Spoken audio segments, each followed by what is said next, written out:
New Anand ನಗರದಲ್ಲಿ ನಮ್ಮ Tipu Sultan auto rickshaw ನಿಲ್ದಾಣವನ್ನ ಅತಿ ಸುಂದರವಾಗಿ ಮಾಡಿಕೊಡ್ತಾ ಇರುವಂತ ಈ ವಾರ್ಡದ ನಮ್ಮ ಆರಿಫಣ್ಣ ಭದ್ರಾಪುರ್ ಅವರು ಉತ್ತರ ಕರ್ನಾಟಕ ಆಟೋ ರಿಕ್ಷಾ ಚಾಲಕರ ಸಂಘ ಟಿಪ್ಪು ಸುಲ್ತಾನ್ ಆಟೋ ರಿಕ್ಷಾ ಚಾಲಕರ ಸಂಘಟನೆಯಿಂದ ನಾವು ಮನವಿ ಮಾಡಿದ್ದೇವೆ.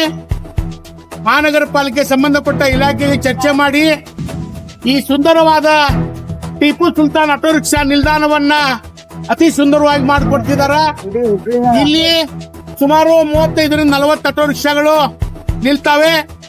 ಈ ಒಂದು ನೆಳ್ಳ ಮತ್ತು ಕುಡಿಲಿಕ್ಕೆ ನೀರು, ಕುಂದರ್ಲಿಕ್ಕೆ ಕುರ್ಚಿ ವ್ಯವಸ್ಥೆ ಮಾಡಿಕೊಟ್ಟಂತ ನಮ್ಮ ಆರಿಫಣ್ಣ ಭದ್ರಾಪುರ್ ಅವರಿಗೆ ಮತ್ತು ಇಮ್ರಾನ್ ಎಲ್ಗಾರ್ ಅವ್ರ ವಿರೋಧ ಪಕ್ಷ ನಾಯಕರು ಕೂಡ ನಮ್ಮ ಸಂಘಟನೆ ಮನವಿಯನ್ನ ಸ್ಪಂದಿಸಿ ಈ ಕೆಲಸ ಕಾರ್ಯ ಮಾಡಿಕೊಟ್ಟಿದ್ದಾರೆ.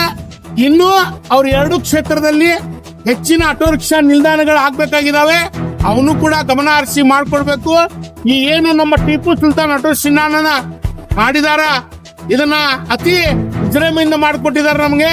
ಅವರು ಮುಂದುವರುವಂತ ದಿನದಲ್ಲಿ ಹೆಚ್ಚಿನ ರೀತಿಯಲ್ಲಿ ನಮ್ಮ ಆಟೋ ರಿಕ್ಷಾ ಸಂಘಟನೆಗಳಿಗೆ ಮತ್ತು ನಮ್ಮ ಸದಸ್ಯರಿಗೆ ಹೆಚ್ಚಿನ ರೀತಿ ಕೆಲಸ ಮಾಡಿಕೊಟ್ಟಿದ್ದಕ್ಕೆ, ನಮ್ಮ ಆಟೋ ಸ್ಟ್ಯಾಂಡ್ ಅನ್ನ ಟಿಪ್ಪು ಸುಲ್ತಾನ್ ಆಟೋ ಸ್ಟ್ಯಾಂಡ್ ಮಾಡಿಕೊಟ್ಟಿದ್ದಕ್ಕೆ ನಮ್ಮ ಪರವಾಗಿ, ನಮ್ಮೆಲ್ಲರ ಪರವಾಗಿ, ನಮ್ಮ ಸದಸ್ಯರ ಪರವಾಗಿ ಉತ್ತರ ಕರ್ನಾಟಕ ಆಟೋ ರಿಕ್ಷಾ ಚಾಲಕರ ಸಂಘ, ಹುಬ್ಬಳ್ಳಿ ಆಟೋ ರಿಕ್ಷಾ ಮಾಲಕರ ಚಾಲಕರ ಸಂಘ, ಟಿಪ್ಪು ಸುಲ್ತಾನ್ ಆಟೋ ರಿಕ್ಷಾ ಚಾಲಕರ ಮಾಲಕರ ಸಂಘದಿಂದ ನಾವು ಅವರೆಲ್ಲರಿಗೂ ತುಂಬುರದ ಅಭಿನಂದನೆ ಸಲ್ಲಿಸ್ತೇವೆ.